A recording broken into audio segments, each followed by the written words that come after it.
లూకాసు వార్త 17వ అధ్యాయము 12వ వచనము నుండి కొన్ని మాటలు చదువుకుందాం. లేక 11 నుండి చదువుతున్నాను, గమనించండి. ఆయన యెరూషలేమునకు ప్రయాణమైపోవచ్చు సమరయ గలిలయ మధ్యగా వెళ్ళుచుండెను. ఆయన ఒక గ్రామంలోనికి వెళ్ళుచుండగా 10 మంది కుష్ఠరోగులు ఆయనకు ఎదురుగా వచ్చి దూరమున నిలిచి, యేసు ప్రభువా, మమ్ము కరుణించుమని కేకలు వేసిరి. ఆయన వారిని చూచి, మీరు వెళ్ళి మిమ్మును యాజకులకు కనబరుచుకొనుడని వారితో చెప్పెను. వారు వెళ్ళుచుండగా శుద్ధులైరి. వారిలో ఒకడు తనకు స్వస్థత కలుగుట చూచి గొప్ప శబ్దముతో దేవుని మహిమపరచుచు తిరిగి వచ్చి ఆయనకు కృతజ్ఞతాస్తుతులు చెల్లించుచు ఆయన పాదముల యొద్ద సాగిలపడెను. వాడు సమరయుడు. అందుకు యేసు, 10 మంది శుద్ధులైరి కారా? ఆ 9 ఎక్కడ? ఈ అన్యుడు తప్ప దేవుని మహిమపరచుటకు తిరిగి వచ్చిన వాడెవడను అగపడలేదా అని చెప్పి, నీవు లేచిపొమ్ము, నీ విశ్వాసము నిన్ను స్వస్థపరిచినని వానితో చెప్పెను.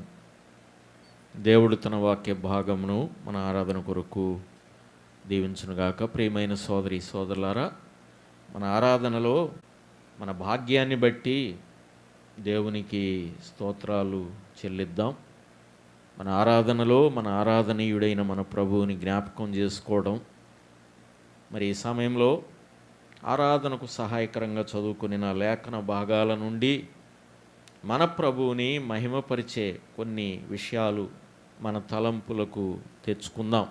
ఈ లూకాసు వార్త 17వ అధ్యాయంలో కుష్ఠరోగుల స్వస్థత కార్యం, ఆనాడు యేసు ప్రభువారు భూమి మీద ఉన్నప్పుడు ఆయన చేసిన కార్యాలలో ఒక కార్యాన్ని జ్ఞాపకం చేసుకుంటున్నాం. ఆయన సమరయ గలిలయ ప్రాంతము గుండా వెళుతూ ఉన్నాడని 11వ వచనంలో రాయబడింది.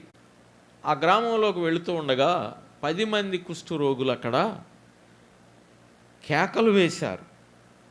ఆయనకి ఎదురుగా వచ్చి దూరమున నిలిచారు. లోకా ఈ విషయాలు చాలా క్లియర్గా చెప్పాడు. ఎదురుగా వచ్చారు కానీ దగ్గరకు రాలేదు. కారణం ఏంటి? వారు దగ్గరకు రాకపోవడానికి వారికి ఉన్న దుస్థితి వారిని దగ్గరకు రానీయలేదు. ఎందుకంటే కుష్ఠరోగులు ఎక్కడ ఉండాలి? ఊరు వెలుపల ఉండాలి. ఊరి వెలుపల వారి స్థానం.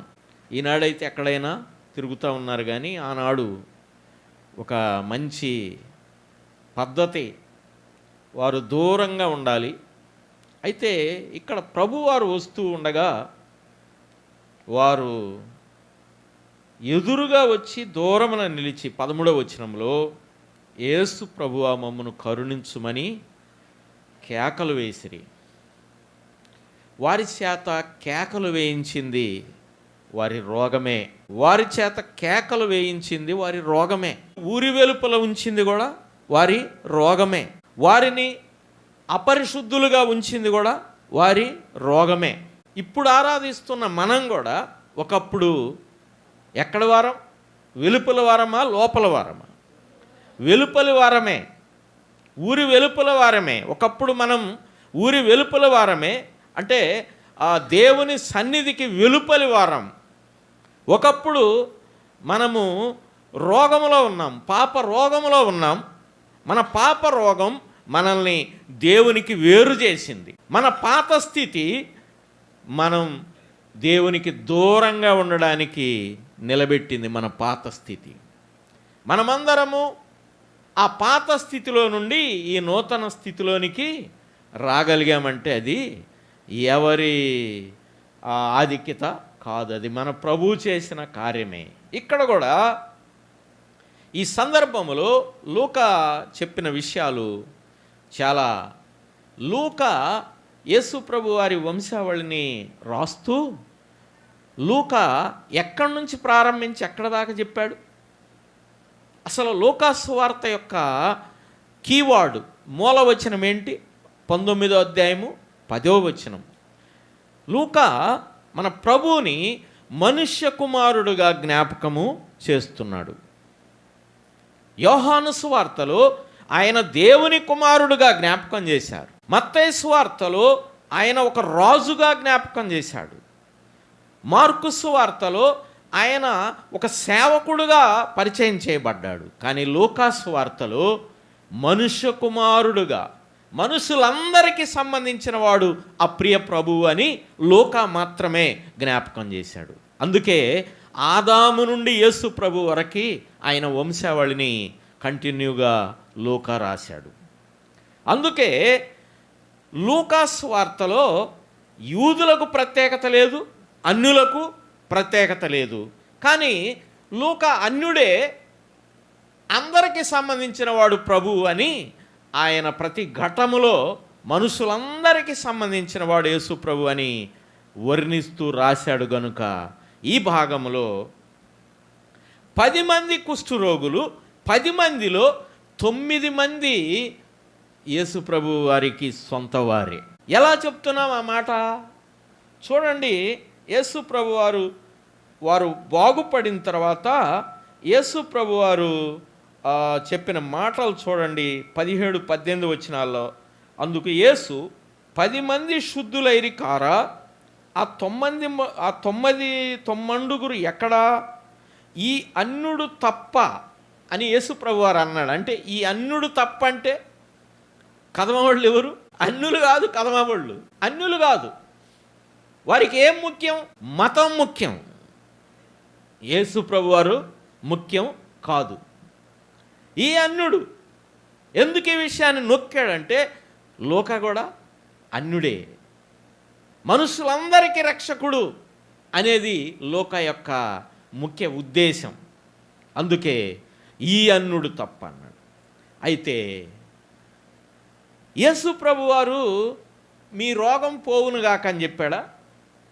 ఏం చెప్పాడు ఇక్కడ చూడండి. యేసు ప్రభు వారు 13వ వచనములో యేసు ప్రభువా మమ్మను కరుణించుమని కేకలు వేసిరి. 14వ వచనములో యేసు ప్రభు వారు వారితో ఏం చెప్పాడు? ఆయన వారిని చూచి మీరు వెళ్ళి మిమ్మును యాజకులకు కనబరుచుకొనుడని వారితో చెప్పాను. యేసు ప్రభు వారు ఏం చెప్పాడు? మిమ్మును యాజకులకు కనబరుచుకోమని చెప్పాడు. యాజకుల దగ్గరికి ఎవరు పోతారు? అన్యులా, యూదులా? యాజకులకు కనబరుచుకోమని చెబితే వెళ్తున్నారు. వెళ్తానే శుద్ధులయ్యారు. శుద్ధులయ్యి వచ్చింది ఒక్కడే. మరి రానివారు 9 మంది. 9 మంది ఏడకెళ్ళి ఉంటారు? యాజకుడి దగ్గరికి వెళ్ళి. ఒకవేళ ప్రభు యాజకుల దగ్గరికే వెళ్ళమన్నాడని అనుకుంటే ఈ ఒక్కడు ఎందుకు వెళ్ళాల? ఈ ఒక్కడు ఎందుకు వెళ్ళాల? అన్యుడని చెప్పాడు. వాస్తవానికి వారు యాజకుల దగ్గరికి వెళ్ళాడు అనుకో, అక్కడేం జరిగిద్ది? అక్కడెవరున్నారు? ఆ విషయాన్ని మనం గమనిద్దాం. లేవీకాండంలో 14వ అధ్యాయము, లేవీకాండం 14వ అధ్యాయంలో ప్రభువు చెప్పినట్టుగా వారు స్వస్థులైనందుకు యాజకుల దగ్గరికి వెళ్ళారనుకో, యాజకులు ఈ విషయమై ఒక కుష్ఠరోగి స్వస్థపడినందుకై యాజకుని దగ్గర ఏమి జరుగుతుందో ఆ విషయాన్ని గమనిద్దాం. ఆ విషయంలో అప్పుడే యేసు ప్రభు వారు అక్కడ దాగి ఉన్న విషయాలు గమనిద్దాం. చూడండి 14వ అధ్యాయము మొదటి నుండి 7 వచనాల వరకు యేసు ప్రభు వారు యాజకునికి కనబరుచుకోమని చెప్పిన ఘటం ఈ 14:1-7 వరకు ఉన్నది. ఈ భాగంలో యాజకుడి దగ్గరికి వెళితే ఏం జరుగుద్దో చూడండి. నేను చదువుతున్నాను. మరియు యెహోవా మోషేకు ఇలాగు సెలవిచ్చెను, కుష్ఠరోగి పవిత్రుడని నిర్ణయించిన దినమున వానిని గూర్చిన విధి ఏమనగా, ఈ విధే కరెక్ట్గా ఈ శాసనమే యేసు ప్రభువారు అక్కడ చెప్పారు. ఏమనగా, యాజకుని యొద్దకు వానిని తీసుకొని రావలెను, యాజకుడు పాళెము వెలుపలికి పోవలెను. యాజకుడు వానిని చూచినప్పుడు కుష్టు పొడ బాగుపడి కుష్టి రోగిని విడిచిన ఎడల, అది యాజకుడు డిక్లేర్ చేయాలి, పొడ లేదు పోయింది అని. విడిచిన ఎడల ఏం చేయాలి? యాజకుడు పవిత్రత పొందగోరు వాని కొరకు సజీవమైన 2 పవిత్ర పక్షులను, 2 పవిత్ర పక్షులు అంటే పావురాలు, 2 పావురాలను తీసుకొని దేవదారు కర్రను రక్తవర్ణము గల నూలును హిస్సోపును తెమ్మని ఆజ్ఞాపించవలెను. అప్పుడు యాజకుడు 5వ వచనంలో యాజకుడు పారు నీటిపైన మంటి పాత్రలో ఆ పక్షులలో ఒకదానిని చంపాలి. 2 పావురాల్లో ఒక పావురాన్ని ఎక్కడ చంపమన్నాడు? పారే నీళ్ళలోనే కానీ మంటి పాత్రలో. పారే నీళ్ళలో మంటి పాత్ర పెట్టి మంటి పాత్రలో పావురాన్ని పెట్టి దాన్ని మెడ తుంచాలి, రక్తం చిందించబడాలి, అది చంపబడాలి. ఈ భాగములో మన ప్రభు అయిన యేసుక్రీస్తు వారు కనబడతా ఉన్నాడు. మంటి పాత్రను పెట్టాల్సింది ఎక్కడ? పారే నీళ్లలో. ఆ పారే నీళ్లు నేటి ప్రపంచాన్ని చూపిస్తుంది. ఈ ప్రపంచంలో ఒక మంటి పాత్రలోకి వచ్చిన పవిత్రమైన పరిశుద్ధుడైన ప్రభు ఆ పావురానికి సాదృశ్యంగా, ఆ పావురములో మన ప్రభువు కనబడతా ఉన్నాడు. ఆ మంటి పాత్రలో ఆయన మంటి దేహాన్ని ధరించిన ప్రభువుగా కనబడతా ఉన్నాడు. ఆయన మంటి పాత్రలో ఆ పారే నీటిపై అంటే ఈ ప్రపంచం కొరకు ఆయన మరణించిన వాడుగా ఈ 5వ వచనములో మొదటి పావురం మరణములో కనబడతా ఉన్నాడు. ఆయన మరణము కనబడతా ఉన్నది. అంటే కుస్తు పొడకి పావురమే కానీ అందరికీ ఒకే ఒక రోగం ఉన్నది. ఏమిటా రోగం? పాపం అనే రోగం. దీనికి లోను కాని వారు ఎవరైనా ఉన్నారంటే ఎవ్వరు లేరు. మనమందరము పాప రోగానికి బానిసలు, పాప రోగానికి గురైన వారమే. మనం ఒకప్పుడు పాపులమే, పాపము చేసిన వారమే, పాపములో కాలము గడిపిన వారమే. అయితే మనము పాపులమై ఉండగా మన కొరకు క్రీస్తు బలి అయిపోయాడు. దాన్నే మనం జ్ఞాపకం చేసుకుంటూ ఉన్నాం. ఆ మంటి పాత్రలో ఈ పావురము త్రుంచబడింది, ఆ రక్తము చిందించబడి చంపబడింది. ఆయన మంటి దేహములోకి దిగివచ్చి మన కొరకు ప్రాణము అర్పించాడు. ఈ 5వ వచనములో మొదటి ఆ పవిత్ర పక్షి మరణము మన ప్రభు అయిన యేసుక్రీస్తు యొక్క మరణాన్ని సూచిస్తూ ఉంది. 2వ పక్షి చూడండి 7వ వచనములో చూడండి. 2వ కుష్టు విషయంలో పవిత్రత పొందగోరు వాని మీద 7 మారులు ఆ మొదటి పక్షి రక్తాన్ని ప్రోక్షించి వాడు పవిత్రుడని నిర్ణయించి సజీవమైన పక్షి ఎగురునట్లు దానిని వదిలివేయవలెను. 2వ పక్షిని, ఆ మొదటి పక్షిని తుంచిన తర్వాత 2వ పక్షిని వదిలివేయాలి. ఎందుకు వదిలివేయాలి? వదిలివేయటంలో 2వ పక్షిని వదిలివేయటము మరణాన్ని జయించి తిరిగి లేచిన మన ప్రభువు యొక్క పునరుద్ధానాన్ని ఇందులో జ్ఞాపకం చేస్తూ ఉన్నాడు అన్నమాట. ఈ 2 పక్షులు పవిత్రమైన పక్షులు. ఆ 2 పక్షులలో మన ప్రభు అయిన యేసుక్రీస్తు వారే కనబడతా ఉన్నాడు. ఒకవేళ వారు యాజకుల దగ్గరికి వెళితే వారికి బదులుగా 2 పక్షులలో ఆ కార్యం జరుగుతుందే తప్ప ఈ రెండిటిలో సూచనగా ఉన్నవాడు ఇప్పుడు ఈ 10 మంది శుద్ధులవ్వటానికి కారణం ఎవరు? ఆ ప్రియ ప్రభువే. ఆయన దిగి వచ్చి రియల్గా ఆయన ముందే ఆయన్నే కరుణించమని కేకలు వేశారు. కేకలు వేసిన వారికి అప్పటికప్పుడే శుద్ధి జరిగింది. అయితే ఒకవేళ ఆ 9 మంది ఆ యాజకుల దగ్గరికి వెళ్తే ఆ యాజకులకి ఈ తిరిగి వచ్చిన ఈ శుద్ధి అయిన వ్యక్తి వచ్చింది ఎవరి దగ్గరికి? ఈయన కూడా యాజకుడా కాదా? తిరిగి వచ్చిన వ్యక్తి ఎవరు? మన ప్రభు అయిన యేసుక్రీస్తు వారు యాజకుడా కాదా? ఏ యాజకుడు? ప్రధాన యాజకుడే. వారు వెళ్ళే యాజకులు కంటిన్యూగా ఒక్కళ్ళు ఉండలేరు. ఒకళ్ళు చచ్చిపోతే ఒకళ్ళు అంతే తప్ప ఆ ఒక్క గోత్రమే లేవీలు తప్ప. ఈయనైతే నిరంతరము జీవించే యాజకుడు. ఒకవేళ వాళ్ళు ఆ యాజకుని దగ్గరికి వెళ్ళారు అంటే ఇక్కడ 2 విషయాలు గమనించాలి. మీరు యాజకునికి కనబరుచుకోండి అని చెప్పినప్పుడు వెళుతూ ఉండగా శుద్ధులయ్యారని ఇక్కడ లూకా చెప్పాడు. చూడండి ఆ భాగం, లూకా సువార్త మనం 17వ అధ్యాయంలో చూస్తూ ఉన్నాం. 14వ వచనంలో ఆయన వారిని చూచి మీరు వెళ్ళి మిమ్మును యాజకులకు కనబరుచుకొనుడని వారితో చెప్పాను. యాజకులకు అన్నాడా? యాజకునికి అన్నాడా? యాజకులకు కనబరుచుకొనుడని చెప్పెను. వారు వెళ్ళుచుండగా, అంటే వెళ్ళిన తర్వాత వెళ్ళుచుండగానే జరిగింది. వెళ్ళుచుండగానే జరిగితే ఇక వెళ్ళాల్సిన అవసరం ఎవరు చెబితే జరిగింది? స్వయం యేసు ప్రభు. ఏ ప్రభువునైతే వారు కోరుకున్నారో ఆయన చెప్పిన మాటకే జరిగింది. అక్కడికి వెళ్ళకుండానే జరిగినప్పుడు ఎక్కడికి రావాలి? అయితే తిరిగి వచ్చిన వ్యక్తి ఏం చేశాడు? అది గమనిద్దాం. ఆ వ్యక్తి ఏమి చేశాడో ఆ విషయాన్ని మనం గమనిద్దాం. చూడండి 16వ వచనంలో 15-16లో, వారిలో ఒకడు తనకు స్వస్థత కలుగుట చూచి గొప్ప శబ్దముతో దేవుని మహిమపరుచుచు, ఇక్కడ తిరిగి వచ్చి అనేది నాకు చాలా ఇష్టమైన మాట. తిరిగి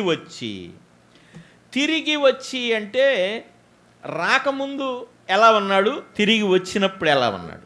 రాకముందు వ్యాధితో ఉన్నాడు, రాకముందు దూరముగా నిలిచాడు, రాకముందు దూరముగా ఉన్నాడు. వచ్చిన తర్వాత ఆయన సన్నిధిలో ఆయన ఎదుట మోకరించాడు, గొప్ప శబ్దముతో మహిమపరిచాడు. ఇంకా ఏం చేశాడు? ఇక్కడ ఆయనకు కృతజ్ఞతాస్తుతులు చెల్లించాడు. ఇక్కడ ఆరాధనలో మనం చేయాల్సింది కూడా ఏంటి? మనం కూడా కృతజ్ఞతాస్తుతి చెల్లించాలి. ఆరాధనలో కృతజ్ఞతాస్తుతి చాలా అవసరం ప్రియులారా. కొరింథీయులకు రాసిన మొదటి పత్రికలో మనం చదువుతాం, ఆయన రక్తమాంసాలలో పాలిభాగస్థులమయ్యే మనము ఏమి చెల్లించాలి? కృతజ్ఞతాస్తుతులు. కృతజ్ఞతాస్తుతి అంటే కృతజ్ఞత దేనికి? చేసిన దానిక, చెయ్యని దానిక? ఏం చేశాడు? అతనికేం చేశాడు? కుష్టు రోగమే. మనకో పాప రోగము నుండి విడిపించాడు, పాపము నుండి విడిపించాడు, శాపము నుండి తప్పించాడు, నిత్య నరకము నుండి తప్పించాడు. అదే సమయంలో తప్పించడం, విడిపించడం ఒక ఎత్తు అయితే, రెండో నాణ్యానికి ఒక భాగం అది అయితే, రెండో భాగం మనల్ని నిత్యరాజ్య వారసులుగా చేశాడు. తనతో ఆయన సింహాసనం మీద కూర్చుండబెట్టుకుంటానని మనకి వాగ్దానం చేశాడు. వీటన్నిటిని బట్టి మనం ఆయనకి ఏమి చెల్లించాలి? కృతజ్ఞతాస్తుతి చెల్లించాలి. ప్రియ సోదరి సోదరులారా, ఇతడు కృతజ్ఞతాస్తుతి చెల్లించడమే కాకుండా ఆయన పాదముల యొద్ద సాగిలపడ్డాడు.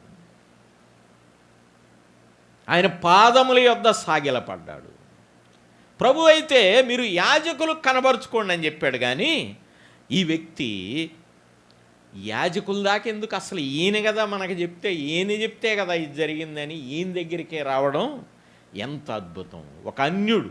ఇందులో నేడు ఆరాధన చేస్తున్న అన్యులమైన మనమందరం ఇందులో ఉన్నాం. ఈ భారతదేశం కూడా ప్రభువుని ఆరాధించడానికి ఈ మాటలో ఉన్నదా లేదా చెప్ప. యోహాను సువార్త 1:11లో మనం చూస్తే, ఆయన తన స్వకీయుల యొద్దకు వచ్చెను కానీ వారు ఆయనను అంగీకరించలేదు. అందుకే అన్యులమైన మనకు ఈ భాగ్యము దొరికింది. ప్రియ సోదరి సోదరులారా, అయితే ఇక్కడ చెప్పాడు 18వ వచనంలో, ఈ అన్యుడు తప్ప దేవుని మహిమపరుచుటకు తిరిగి వచ్చిన వాడు ఎవడు అగపడలేదా అన్నాడు. ఈ అన్యుడు తప్ప. ఇందులో ఈ అన్యుడు ఎవరు? ఈ అన్యుడు ఇప్పుడు ఇతడు అన్యుడే కానీ ఏమయ్యాడు? ఇక్కడ ఈ అన్యుడు తప్ప అన్నాడు. జక్కయ్యతో చెప్పిన మాట ఇతనికి కూడా సరిపోయిద్దా లేదా? జక్కయ్యతో ఏం చెప్పాడు? ఇతడును అబ్రహాము కుమారుడే అని చెప్పాడు. కానీ ఆ మాట ఇతనికి కూడా వర్తించిద్దా లేదా? ఈ అన్యుడు తప్ప అన్నాడు, ఇతడికి కూడా వర్తించింది. అతనికేనా? మనకు కాదా? మనకు కూడా వర్తించిద్ది. ఇప్పుడు యాజకుల దగ్గరికి, ఒక మందిరం దగ్గరికి వెళ్ళాల్సిన పని లేదు. ఆయన ఎక్కడ ఉంటే అక్కడే ఆరాధించే భాగ్యం దొరికింది. ఈయన ఎక్కడున్నాడు? ఒక ఇంట్లో ఉన్నాడా? దారిలోనే ఉన్నాడా? యేసుప్రభు వారు. ఈ భాగం మనం చూస్తే ఆయన ఏడన్నా ఒక ఇంట్లో ఉన్నాడా? ఎక్కడ లేడు, ఒక మార్గ మధ్యంలోనే ఉన్నాడు. వీళ్ళు వెళతానే ఉన్నారు.